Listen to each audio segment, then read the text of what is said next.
नमस्कार, कैसे हैं आप सब। आशा करती हूँ कि आप सब बहुत ही अच्छे होंगे और अपने घर में एग्ज़ाम की तैयारी बहुत ही मन लगा करके कर रहे होंगे। तो आज हम आपको एक बहुत ही इम्पॉर्टेंट इन्फॉर्मेशन देने जा रहे हैं। ये है एमपीपीएससी की वेबसाइट और देखिए यहाँ पर जिस वैकेंसी का आपको इंतज़ार था वह अभी मैं आपको दिखा रही हूँ डायरेक्ट एमपीपीएससी के पोर्टल से, वेबसाइट से। देखिए ये इसमें लिखा है recruitment advertisement for food safety officer exam 2025 public health and medical education department government of Madhya Pradesh. और इसमें लिखा है एडवर्टाइजमेंट नंबर लिखा हुआ है। अब इसको हम ओपन करेंगे और ये देखिए इसमें लिखा मध्य प्रदेश लोक सेवा आयोग रेसिडेंसी एरिया इंदौर खाद्य सुरक्षा अधिकारी के पदों की पूर्ति हेतु विज्ञापन 2025।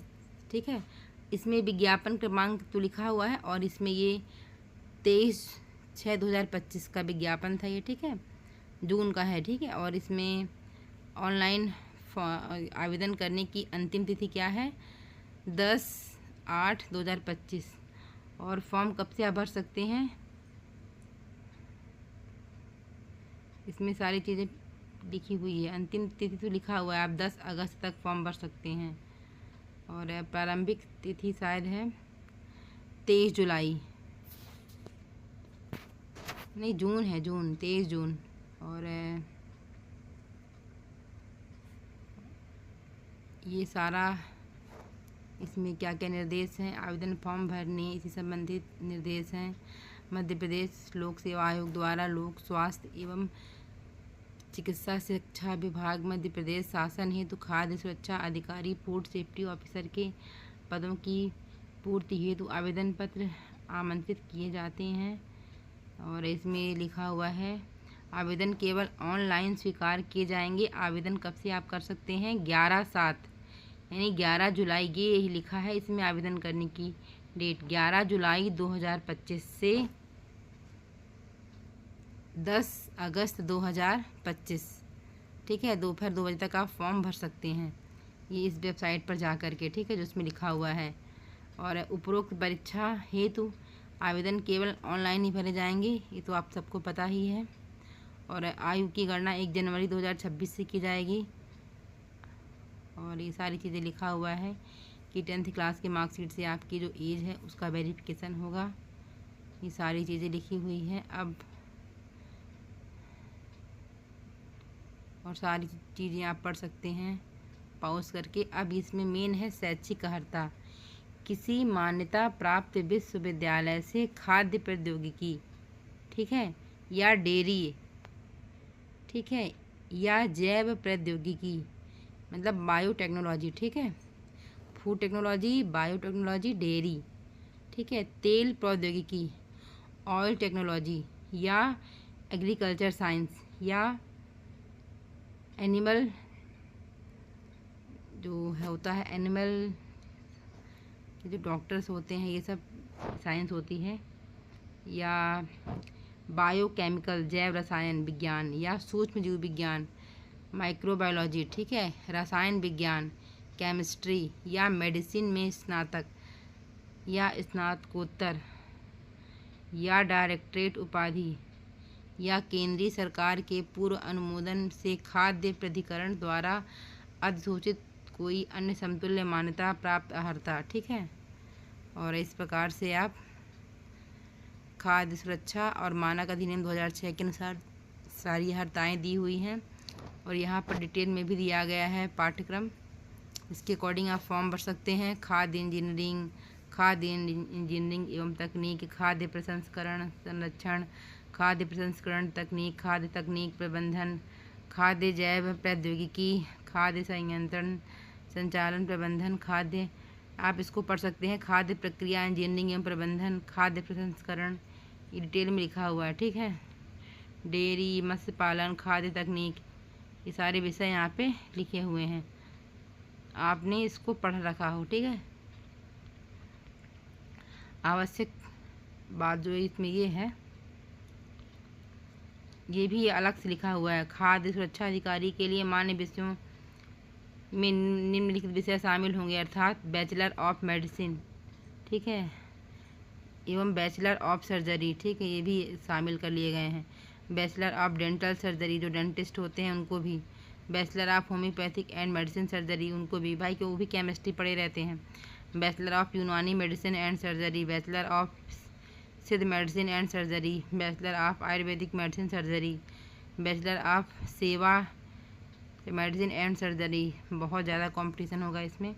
स्नातक अर्हता में आप रसायन शास्त्र एक विषय में शामिल होने पर अभ्यर्थी उक्त पद में आवेदन कर सकता है। जैसे कि मान लीजिए आपने बीएससी किया है, उसमें केमिस्ट्री है, तो आप उसको उसके लिए एलिजिबल हैं, आप फॉर्म डाल सकते हैं। या फिर एमएससी केमिस्ट्री से किया तो आप तब भी डाल सकते हैं। और ये सारी चीज़ें लिखी हुई है, इसको आप पॉज करके पढ़ सकते हैं। मतलब केमिस्ट्री वाले फॉर्म भर सकती हैं, बीएससी वाले भी भर सकते हैं, चाहे एग्रीकल्चर से किए हों या फिर फूड साइंस से। बाकी सब आपने पढ़ ही लिया है। इन सब को आप पॉज करके पढ़ सकते हैं। वीडियो बहुत लंबा हो जाएगा, इसलिए मैं इसको पूरा नहीं पढ़ रही हूँ। जो बहुत इम्पॉर्टेंट बातें थी मैंने बता दिया है। हाँ, अब ये भी जो भाग बी में दिया है, भारत के नागरिक तथा भारत संविधान के तहत मान्य अन्य श्रेणियों के आवेदकों से लोक स्वास्थ्य एवं चिकित्सा शिक्षा विभाग के अंतर्गत निम्न पद हेतु आवेदन पत्र आमंत्रित किए जाएंगे। मतलब ये बता रहा है कि किस रिक्तियों में मध्य प्रदेश की मूल निवासी महिला अभ्यर्थियों हेतु आरक्षित पदों की संख्या। देखिए यहाँ पे वैसे जनरल की 14 है, एससी की 8, ये सब दिया हुआ है। और सारी जिसकी जो पोस्ट हैं वो सब दी हुई हैं। और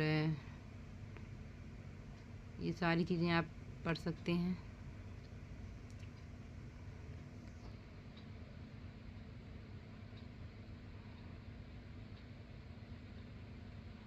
ठीक है, और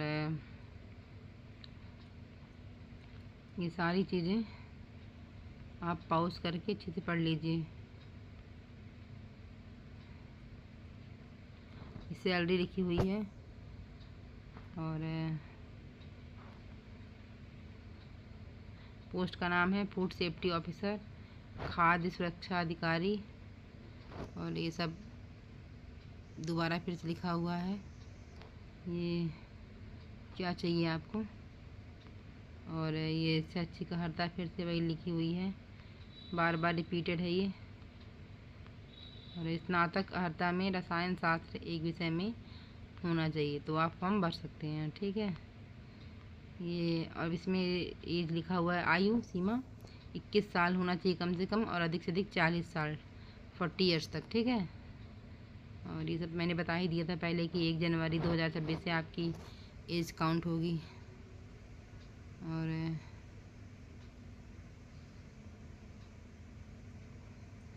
किसी भी प्रवर्ग में मध्य प्रदेश की मूल निवासी महिलाओं के लिए आरक्षित पद उपयुक्त महिला अभ्यर्थी के अभाव में उसी प्रवर्ग के पुरुष अभ्यर्थी के द्वारा चयन द्वारा भरे जाएंगे। मतलब अगर जो महिलाओं के लिए सीट रिजर्व होगी, तो अगर वो उनका सिलेक्शन नहीं हुआ तो उसी भी कैटेगरी के पुरुष जो अभ्यर्थी हैं उनको शामिल कर लिया जाएगा, जो पास होंगे। ठीक है, तो उनको पोस्ट मिल जाएगी। सभी में यही चीज़ें लागू हुई है। और इन सब को आप पॉज करके पढ़ सकते हैं। शुरू से मैं दिखा दे रही हूँ ये। और क्योंकि अभी जो नए स्टूडेंट्स हैं जिन्होंने अभी भी ग्रेजुएशन किया है, अभी उनको उतना अच्छा फ़ोन चलाना, वेबसाइट पे जाना अभी उनसे नहीं आता है। ठीक है, तो ये वीडियो उनके लिए है। बाकी जो बहुत ज़्यादा एजुकेटेड है उनके लिए तो खुद वो सर्च कर सकते हैं।